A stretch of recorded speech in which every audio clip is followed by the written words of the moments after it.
ഈ ഭാഗത്തുനിന്ന് യുദ്ധസമയത്ത് രക്തസാക്ഷികളായിട്ടുള്ളവരുടെ ഫോട്ടോസുകൾ ഇവിടെ പതിച്ചിട്ടുണ്ട്. അതിനൊത്ത നടുക്കായിട്ട് വലിയൊരു പ്ലാഗും. അത് ഈ പാർക്കിന്റെ ഒത്ത നടുക്കായിട്ട് തന്നെയാണ്.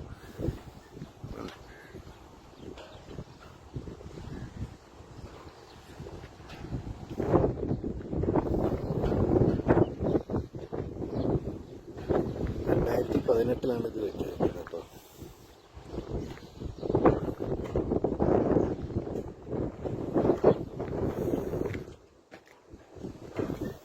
ഇത്രയും പേര് ഇവിടെ രക്തസാക്ഷികളായതാണ്.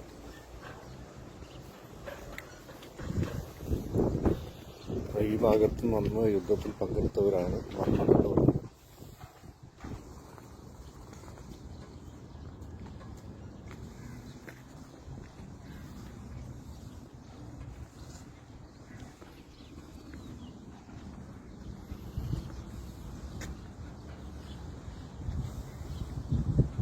കള്ളിമുള്ളിച്ചെടിയാണ് കേട്ടോ. കള്ളിമുള്ളിച്ചെടിയാണ്.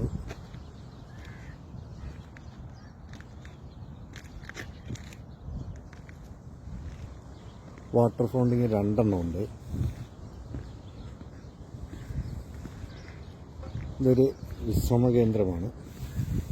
നടന്നു കഴിയുന്നവർക്ക് വൈകിട്ട് ഇവിടെ വരണം. വൈകിട്ട് നല്ല വൈബാണ് ഇവിടെ.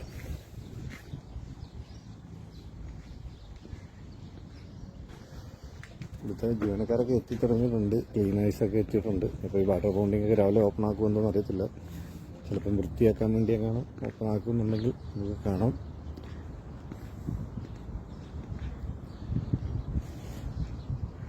വെള്ളമൊക്കെ തെളിഞ്ഞാണ് പോകും.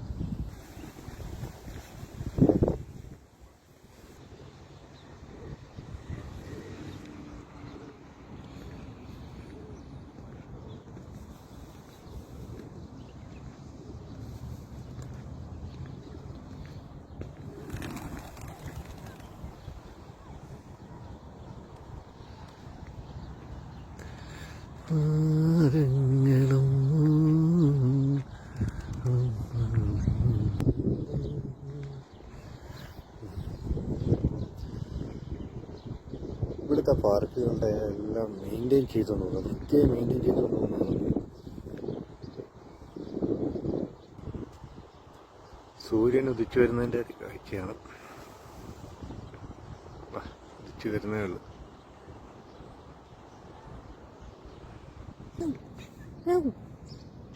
എന്താണ് രാവിലെ എന്താ എന്റെ രാവിലെ എവിടുന്ന് ഇത് ഉറക്കമൊന്നും ഇല്ലേ? Bye bye. നമ്മളങ്ങനെ പാർക്കിൽ നിന്ന് പുറത്തോട്ടിറങ്ങിയാണ്. പുറത്തോട്ടിറങ്ങിയ റോഡിൻ്റെ സൈഡിലൂടെ നടക്കാമെന്ന് വെച്ചു.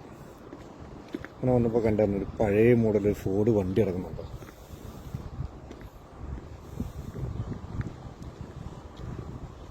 എന്താ തലയെടുപ്പ്, എന്താ ഒരു നെഞ്ചം നോക്കിയോ എൻ്റെ നെഞ്ചിലും വെള്ളയമായിട്ട് എന്താ അത് വിൽപ്പനയ്ക്ക് ഇട്ടിരിക്കുകയാണ് കേട്ടോ. അതേപോലെ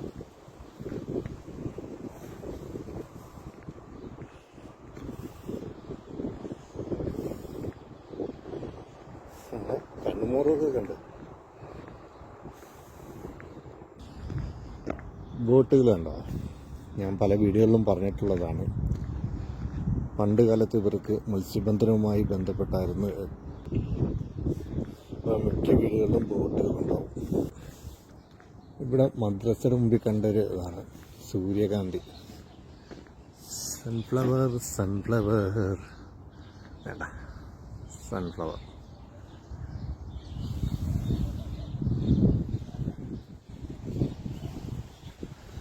ഇത് മദ്രസയുടെ മുമ്പിൽ കുട്ടികൾ വെച്ച് വളർത്തുന്ന രസമുണ്ട്. 1-2 പൂവൊക്കെ പിടിച്ചിട്ടുണ്ട്.